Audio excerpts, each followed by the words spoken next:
Bonjour, c'est Jules Lavie pour Code Source, le podcast d'actualité du Parisien.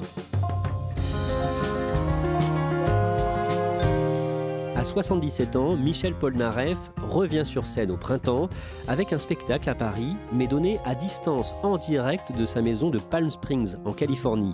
C'est ce qu'il a annoncé dans le Parisien le 24 janvier.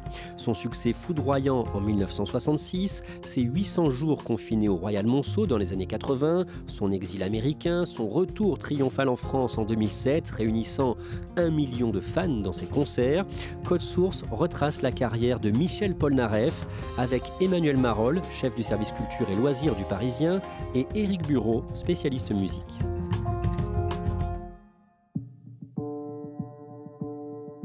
Éric Bureau, le 17 janvier, vous interviewez Michel Polnareff pour Le Parisien au sujet d'un spectacle qu'il va faire à distance à partir du 5 mai au théâtre du Palace, 80 dates, étalées sur 300 jours environ.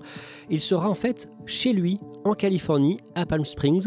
À quoi ça va ressembler ? Ça s'appelle Polnareff et il y a juste une affiche avec la terre, des coquelicots, des gens qui se baladent et l'espace avec ses lunettes blanches en fond.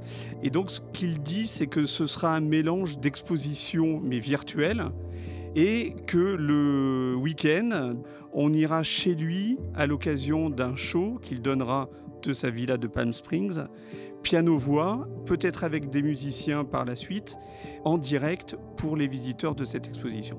Éric Bureau, il est comment Michel Polnareff en interview ? C'est vraiment un personnage hors norme, c'est un ovni. Il est très drôle et il est tout à son œuvre, tout à sa carrière, tout à sa musique. Donc il est toujours un petit peu emporté par cette passion-là. Il est sans filtre. Éric Bureau, Emmanuel Marolles, vous l'avez rencontré plusieurs fois pour Le Parisien, notamment à Las Vegas, on va y revenir. Vous allez nous résumer son parcours dans cet épisode de Code Source. Michel Polnareff est né le 3 juillet 1944 à Nérac, dans le Lot-et-Garonne, mais la famille déménage à Paris, où il grandit donc.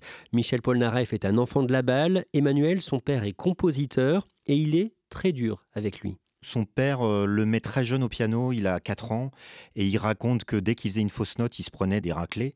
Que son père, par exemple, s'asseyait sur le clavier du piano et lui demandait de reconnaître les notes, et que s'il ne les reconnaissait pas, il se prenait encore une fois un coup de ceinturon. Enfin, ça a été assez terrible pour lui, tout ça sous les yeux de sa maman, qui essayait tant bien que mal de gérer ce père qui était totalement tyrannique.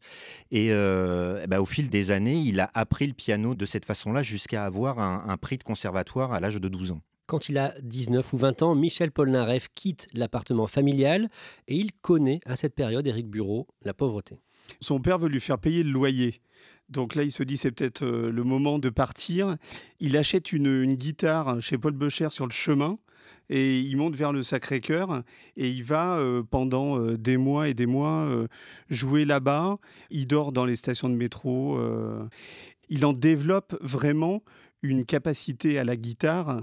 Il est dans la rue et c'est là qu'il apprend vraiment le métier. C'est une période où il ne cache pas qu'il fréquente régulièrement des prostituées.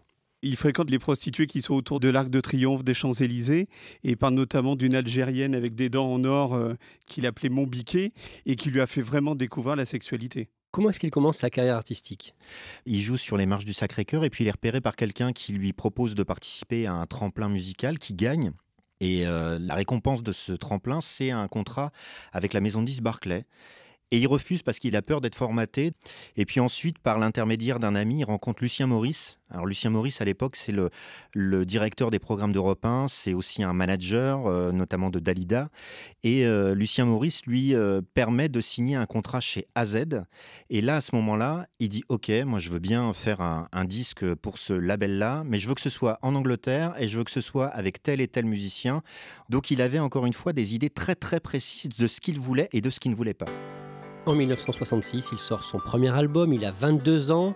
L'album est intitulé « Love Me, Please Love Me » et plusieurs de ses chansons deviennent des tubes. Sous quelle étoile suis-je né, qui est un grand classique de Polnareff. Il y a La poupée qui fait non, qui a été son premier tube, et puis il y a L'amour avec toi. Il est des mots qu'on peut penser, mais à pas dire en société. qui était une chanson qui a été à la fois un tube et qui a extrêmement choqué parce que le texte raconte quelque chose de tout simple. C'est quelqu'un qui dit « je pourrais faire mon grand romantique, te dire des belles choses, voilà pour te séduire alors que j'ai juste envie de coucher avec toi ». J'aimerais simplement faire l'amour avec toi. J'aimerais simplement faire l'amour avec toi. Oh, oh, oh, oh, oh, oh. La chanson était interdite avant 22h à la radio. Paul Narev, c'était quelqu'un qui musicalement en plus s'inspirait des anglo-saxons.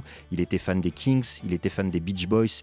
Dès ses premières chansons, il a cette approche anglo-saxonne avec des textes en français qui sont extrêmement originaux, voire dérangeants. Le public découvre Michel Polnareff et son apparence androgyne. Oui, c'est quelqu'un qui a les cheveux longs, il a un visage assez efféminé, et puis il est assez fin, il a des pantalons assez serrés, il a des petits t-shirts, et c'est vrai que c'est pas un mâle extrêmement viril tel qu'on peut l'imaginer à l'époque. Dès 1967, il adopte une paire de lunettes noires aux montures blanches qu'il porte tout le temps. Il le fait d'abord pour l'image, évidemment, mais aussi parce qu'il a des vrais problèmes de myopie. C'est quelque chose qui veut pas retirer, comme un tatouage, quoi, comme une peau. Ça lui permet aussi de se protéger et à travers ça, tout de suite, de créer un personnage un petit peu à l'anglo-saxonne. En 1970, Michel Polnareff sort une chanson dont les paroles peuvent choquer aujourd'hui, chanson pour dire en résumé qu'il n'est pas homosexuel. Ça s'appelle « Je suis un homme ». La société ayant renoncé à me transformer, à me déguiser pour lui ressembler. Les gens qui me voient passer dans la rue me traitent de pédé, mais les femmes qui le croient n'ont qu'à m'essayer. Il éprouve le besoin de le faire parce qu'un certain nombre de personnes le traitent de pédé. Il s'est fait agresser aussi à cause de ça. Et à un moment, il veut affirmer son hétérosexualité. Alors, encore une fois, à sa façon. Hein. Le titre dit tout. « Je suis un homme, quoi de plus naturel en somme ?» Je suis un homme, je suis un homme, quoi de plus naturel en somme. Pour lui, mon style correspond bien à mon état civil. Au lit, mon style correspond bien à mon état civil. Donc en gros, les femmes ont qu'à m'essayer et elles verront bien ce qui se passe au lit. En octobre 1972, Éric Bureau, Michel Polnareff prépare une série de concerts à l'Olympia et il choisit une affiche choc. Il apparaît avec un chapeau de mariée, une robe. Il est légèrement de dos et il laisse apparaître en remontant sa robe ses fesses nues. Cette photo qui est accompagnée du mot Polnarevolution, parce que c'est l'album qui sort à l'époque, c'est tout Polnareff, c'est-à-dire un mélange de provoque, d'humour et de marketing, parce que du coup ça va faire énormément parler. L'affiche est placardée des milliers de fois et il est poursuivi en justice pour avoir montré ses fesses un peu partout dans Paris. Alors il est d'abord censuré parce qu'il faut se souvenir qu'on est dans la France de Pompidou, hein, assez bourgeoise et assez conservatrice. Et ensuite il va être condamné pour attentat à la pudeur à une amende de plusieurs dizaines de milliers de francs. Emmanuel Marolle, en 1973, Michel Polnareff explique s'être fait escroquer par son homme de confiance. Il se retrouve dans le rouge financièrement et avec une énorme dette fiscale et il décide de partir aux États-Unis. C'est le mythe américain, il va aller s'installer très vite en Californie. Et puis en plus, il peut quelque part se fondre dans la foule à ce moment-là. C'est plus le Michel Polnareff adoré par les uns, détesté par les autres de par ses provocations. Là, c'est un peu Monsieur Tout-le-Monde qui arrive aux États-Unis. Vous avez véritablement l'intention de quitter la France ? Les tendances de la musique française me poussent à partir pour un pays où la musique ressemble plus à ce que je fais, c'est-à-dire aux États-Unis. Là-bas, il y a des gens qui sont très très forts et je préfère vraiment, car je prends des risques évidemment en partant aux États-Unis, je préfère être un artiste méconnu dans une musique que j'aime plutôt que d'être une vedette de quelque chose que je n'aime plus. Il vit donc là-bas et au bout de quelques années, en 1977, il compose « Lettre à France » sur un texte de Jean-Loup Dabadi, chanson qui parle de son blues du pays.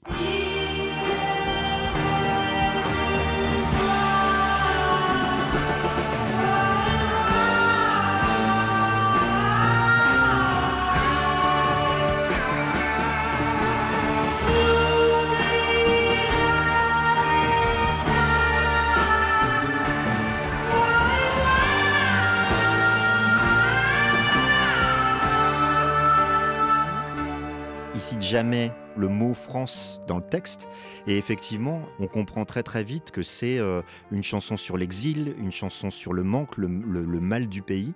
Et il raconte lui-même qu'il a soufflé l'idée à Jean-Loup Dabadi après avoir entendu plein de vieilles chansons françaises à New York, dans un café, et tout de suite ça lui a donné le blues et il a composé très très vite cette mélodie qui est un petit bijou, et Jean-Loup Dabadi a fait le texte dans la foulée. Depuis que je suis loin de toi, je suis comme loin de moi, et je pense à toi tout bas. Tu es à 6 heures de moi, je suis à des années de toi, c'est ça être là-bas. En 1978, Michel Polnareff revient en France après 5 ans d'absence. En 1981, il sort un nouvel album, Bulle, en collaboration avec le compositeur de musique de film Hans Zimmer, avec synthétiseur et boîte à rythme. L'album se vend à 800 000 exemplaires. De 1985 à 1987, il s'installe dans un hôtel de Seine-et-Marne, en région parisienne, à Fontenay-de-Trésigny. Et puis, quand cet hôtel ferme ses portes, il va vivre à Paris, dans un palace, Éric Bureau, à partir de septembre 1989. Oui, c'est le Royal Monceau. En fait, au départ, il doit y rester que quelques jours. C'est sa nouvelle maison de disques, donc il vient de signer chez Sony, qui l'invite à rester quelques jours au Royal Monceau. Il va y rester 800 jours. Il va enregistrer sa voix et les voix dans le bar. Il va enregistrer les cordes à l'étage. Il va enregistrer les musiciens dans des chambres. Enfin voilà, il va y rester 800 jours. Et dans sa chambre, il a installé un ordinateur, un Minitel. À cette période, pendant qu'il vit au Royal Monceau, il a un grave problème aux yeux. Il commence à perdre la vue. Oui, il a un gros problème de cataracte et potentiellement on pourrait la soigner au laser. Et le médecin qui voit pour essayer de régler le problème lui dit mais c'est trop tard. En fait, le laser, ça servira à rien. C'est une double cataracte et il faut vraiment opérer. Il a peur de cette opération. Oui, il a vraiment peur parce qu'il se dit qu'il y a quand même des risques. Il sait qu'à la fois, il est obligé d'y passer, mais que peut-être ça peut rater et qu'il peut devenir aveugle. Et finalement, il accepte l'opération et il retrouve la vue. Il est fasciné, par exemple, en découvrant le ciel bleu, le ciel qu'il voyait gris jusqu'ici. L'album qu'il a enregistré au Royal Monceau sort le 23 février 1990, Éric Bureau, et l'une de ses chansons devient un tube énorme. C'est Goodbye Marilou, qui est un énorme succès.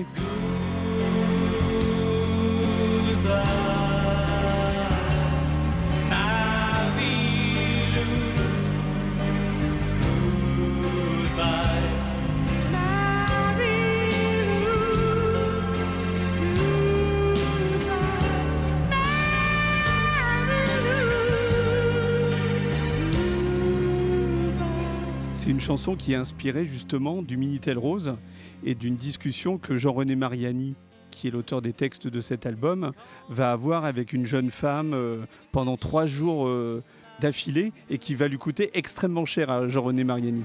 Je m'envoie son pseudo, mais c'est elle qui me reçoit. Jusqu'au petit jour, on se dit tout de nous. Mais bon, voilà, avec le succès de la chanson, ça reviendra dans ses poches un petit peu plus tard. Michel Polnareff sort ensuite un disque de live en 1996, mais pas de nouvel album proprement dit. Les années passent, les fans s'impatientent. En septembre 2004, quand il a 60 ans, l'hebdomadaire Paris Match fait sa couverture avec la nouvelle vie de Michel Polnareff et une photo choc. On voit Polnareff sous la douche, avec une jeune femme qui pourrait être sa fille, sans aucun problème. Ils sont tous les deux à moitié nus, pour pas dire complètement nus. Et on voit voilà, la nouvelle vie de Polnareff avec cette jeune fille qui s'appelle Daniela. On apprend après que c'est en fait une jeune journaliste qui est venue aux États-Unis faire un reportage sur des groupes de rock mythiques des années 60 et puis qui a rencontré Polnareff et ça a été un coup de foudre et du coup elle est restée avec lui.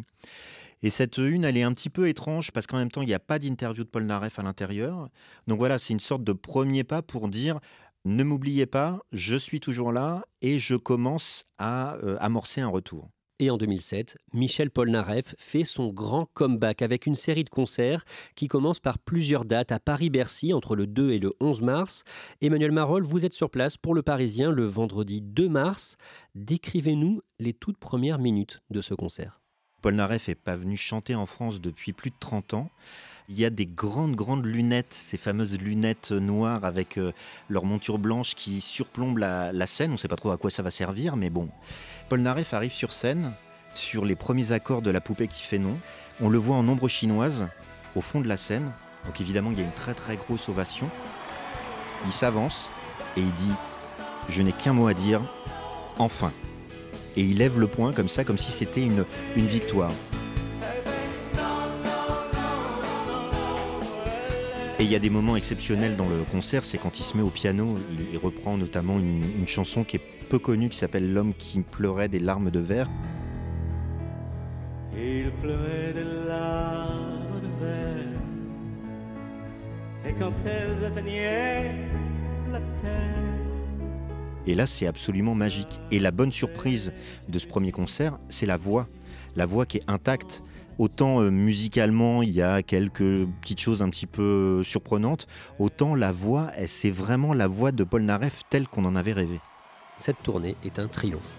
Je crois qu'en tout, il va y avoir une 60aine de dates, 1 million de spectateurs, et ça va même se finir par un concert gratuit le 14 juillet à la demande de Nicolas Sarkozy, qui est président de la République, devant des centaines de milliers de personnes. Bonsoir la France, bonsoir l'Europe. Je vois des moussaillons ici. Ok, l'amiral vous salue. Donc c'est un retour triomphal et totalement réussi pour lui. Concert gratuit fleuve au Champ de Mars, mais ce retour triomphal est terni.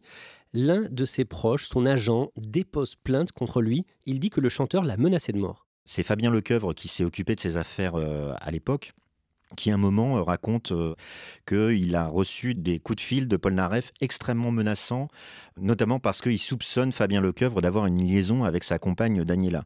Lecoeuvre dépose plainte. Donc voilà, après il y a toujours des histoires comme ça autour de Michel Polnareff. Éric Bureau, on fait un saut dans le temps de quelques années. En 2010, alors qu'il a 66 ans, quelques jours après Noël, le 28 décembre, il fait une annonce importante à ses fans sur Facebook. Il écrit « Le Polna bébé est arrivé, sauvé des eaux par l'amiral, c'est un garçon ». Il est papa pour la première fois. À ce moment-là, on ne connaît pas le prénom de l'enfant, mais on sait tout de cet accouchement. C'est lui-même qui a mis au monde le bébé. Sa compagne Daniela a eu des contractions, c'était en pleine nuit. Donc lui, il a fait couler de l'eau dans une baignoire et puis il a tenté désespérément d'appeler une sage-femme qui était censée intervenir. Il n'a pas réussi à la contacter et puis le travail se faisait de plus en plus. Et effectivement, c'est lui qui l'a vu arriver sous l'eau. Et il a pris le bébé comme ça. C'est donc lui qui a accouché Daniela. Mais quelques semaines plus tard, en février, Éric Bureau, Michel Polnareff poste un autre message sur Facebook et il accorde une interview à l'hebdomadaire Gala. Oui, c'est la stupeur. En fait, il nous apprend qu'il n'est pas le père biologique du petit garçon. Le petit garçon, d'ailleurs, s'appelle Volodya, ce qu'on ne savait pas. Daniela lui a reconnu qu'elle avait fait appel à un donneur. Évidemment, furie et incompréhension totale de Polnareff, il les congédie tous les deux de sa maison. Éric Bureau, Michel Polnareff va ensuite se réconcilier après cet épisode avec Daniela. C'est une belle histoire d'amour entre eux, qui dure déjà depuis une dizaine d'années. Et Polnareff, il rêve d'avoir un enfant. Donc ce petit Volodya, il s'y attache et il finit par trouver un arrangement avec Daniela. Il lui demande de changer le prénom du petit. Ils vont l'appeler Luca. Et les deux reviendront habiter chez lui. Et une nouvelle vie commencera à Troyes et ne l'a jamais quitté. Emmanuel Marolles, en 2016, Michel Polnareff fait une nouvelle tournée en France, tournée pendant laquelle il était censé défendre son nouvel album. Ce fameux album qui nous promet depuis des années, pour pas dire des décennies, n'arrive toujours pas. Et puis cette tournée est quand même calée, donc il l'a fait. Puis surtout, ils ont construit un vrai spectacle, une vraie mise en scène qui est plus moderne que la tournée de 2007. Alors elle est moins événementielle parce qu'il n'y a pas l'effet de surprise, parce qu'il n'y a pas l'effet du retour, même si quelques années ont passé, mais c'est quand même pas la même chose que 30 ans d'absence. Elle est moins spectaculaire, mais artistiquement plus intéressante. Éric Bureau, fin novembre, début décembre, Michel Polnareff annule les 3 derniers concerts de cette tournée à Nantes et à Paris à la salle Pleyel. Le soir de la salle Pleyel, en fait, on apprend que Michel Polnareff est entre la vie et la mort. On a du mal à savoir, il souffrirait d'une embolie pulmonaire et ses jours seraient vraiment en danger. Le lendemain, le surlendemain, il y a son producteur Gilbert Coulier qui intervient sur Europe 1 pour dire mais en fait Michel Polnareff va très bien et il s'est retrouvé au moment où il aurait dû être dans sa chambre d'hôtel en attendant le concert, au bar de l'hôtel en train de siroter des cocktails. Donc nous, on est pris entre ces deux versions. Et là, je vais voir le docteur Philippe Sioux, qui est un médecin de l'hôpital américain de Neuilly, qui m'explique effectivement que s'il était intervenu 48 heures plus tard, en fait, Michel Polnareff serait mort. Éric Bureau, fin novembre 2018, vous êtes en reportage aux États-Unis, à Las Vegas, pour Le Parisien, pour interviewer Michel Polnareff. D'abord, racontez-nous cette rencontre. On le retrouve au César Palace. Donc il apparaît vers 15h30, ce qui est à peu près son heure. Il est d'excellente humeur.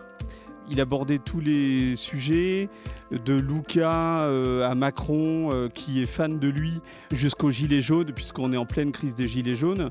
Je ne m'attendais pas forcément à ce qu'il réponde à ma question là-dessus. Et en fait, il connaissait parfaitement la situation, il la suivait.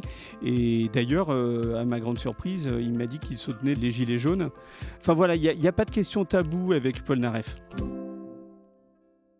Et son nouvel album, intitulé « Enfin », c'est lui qui vous le fait écouter. Racontez-nous cette scène.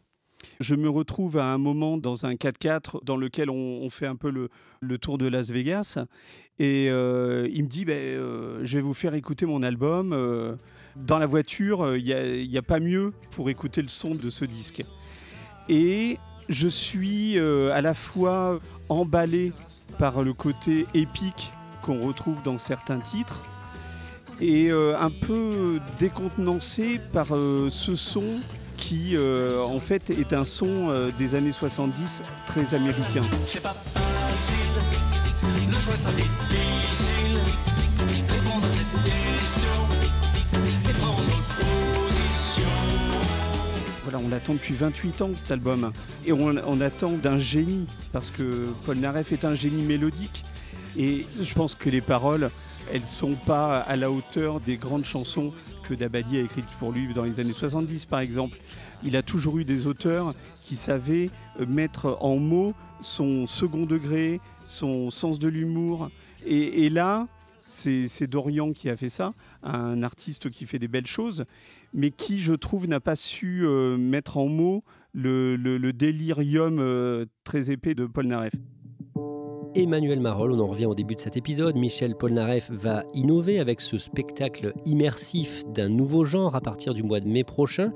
Ça semble un tout petit peu difficile à imaginer, à se représenter. Il est, encore une fois, toujours intrigué, fasciné, passionné par la technologie. Donc il se dit, il y a quelque chose à faire. Je suis aux États-Unis, j'ai envie de toucher le public français. Pourquoi pas le faire là et le faire à distance, finalement, avec une technologie très sophistiquée. On peut presque se croire dans une salle de concert avec lui. Ben voilà, c'est à la fois déroutant, excitant. C'est tout Polnareff.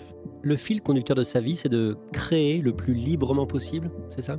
Oui, alors sans faire de la psychologie de comptoir, je pense qu'on peut presque remonter à son enfance et à la façon dont il a appris la musique avec son père. Il a tout de suite essayé, dès son plus jeune âge, de se libérer de ses chaînes, entre guillemets, d'être totalement libre dans ses compositions, dans sa façon de vivre et dans sa façon d'essayer de se réinventer en permanence jusqu'à aujourd'hui.